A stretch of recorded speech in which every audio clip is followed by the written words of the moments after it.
আসসালামু আলাইকুম। আজ কথা বলবো খুবই গুরুত্বপূর্ণ একটা বিষয় নিয়ে। এই যে ফেসবুকে প্রচলিত হয়ে আছে যে তারেক রহমান সব কিছুরই 10% দিতেন, আসলে এই ব্যাপারটা ঠিক কিনা, এভিডেন্স কি বলে। তো তার আগে আমরা একটু মেডিকেল সায়েন্সের 10% নিয়ে আলোচনা করে আসি, ওই বিষয়ে আমরা পরে আলোচনা করব। মেডিকেল সায়েন্সের 10% নিয়ে আলোচনা করবো আসলে ফিওক্রোমোসাইটোমা নিয়ে।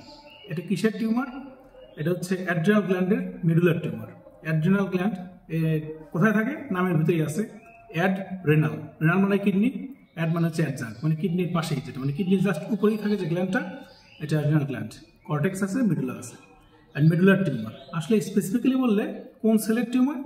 ক্রোমাফিন সেলের টিউমার। এই জন্য নাম হচ্ছে ফিওক্রোমোসাইটোমা। ক্রোমাফিন থেকে ওই জন্য ফিওক্রোমোসাইটোমা। তো বা ক্রোমাফিন সেল কেন নাম হয়েছে? এটা হচ্ছে ক্রোমিয়াম সল্টের প্রতি অ্যাফিনিটি।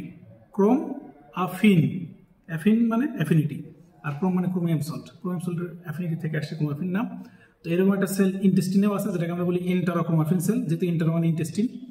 এন্টারোক্রোমাফিন সেলের আরেকটা নাম আছে, সেটার নাম হচ্ছে আর্জেন্টাফিন সেল। এখানেও একই জিনিস, অ্যাফিন মানে অ্যাফিনিটি, আর্জেন্টামের প্রতি অ্যাফিনিটি। আর্জেন্টাম মানে হচ্ছে সিলভার। আমরা জানি সিলভার এর প্রতি হচ্ছে এজি, আর্জেন্টাম থেকে আসছে এটা। তো এখন যদি আমরা রুল অফ 10-এ যাই, রুল অফ 10 হচ্ছে এই যে ফিওক্রোমোসাইটোমা, এর 10% পেশেন্টের ক্ষেত্রে এটা বাইল্যাটেরাল হয়, মানে দুই পাশের অ্যাড্রিনাল গ্ল্যান্ড একসাথে অ্যাফেক্টেড হবে। 10% ক্ষেত্রে এটা ম্যালিগনেন্ট হয়।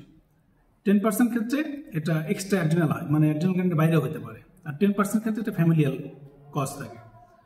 আর এটা সাইন সিমটমগুলো মনে রাখার জন্য আমরা 5টা পি মনে রাখি। পিতে হচ্ছে পেইন, পেইন মানে হচ্ছে পেইন ইন হেড মানে হেডেক। তারপর হচ্ছে প্যালপিটেশন, এরপর হচ্ছে পার্সপিরেশন মানে সোয়েটিং বেশি হবে, প্যালর এবং প্রেশার বা হাইপার টেনশন। প্রেশার মানে হচ্ছে হাইপার টেনশন। এগুলো 5টা পি। তো এখন আমাদের সে আলাপে ফিরে আসি, তারেক রহমান কি আসলে 10% নিত কিনা?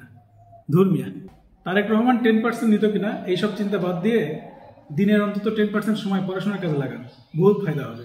আর মেডিকেল মাদার টাং, এটা ফেসবুক পেজ, গ্রুপ, এগুলোকে সাবস্ক্রাইব করেন, আর ইউটিউব চ্যানেলকে সাবস্ক্রাইব করেন। ধন্যবাদ।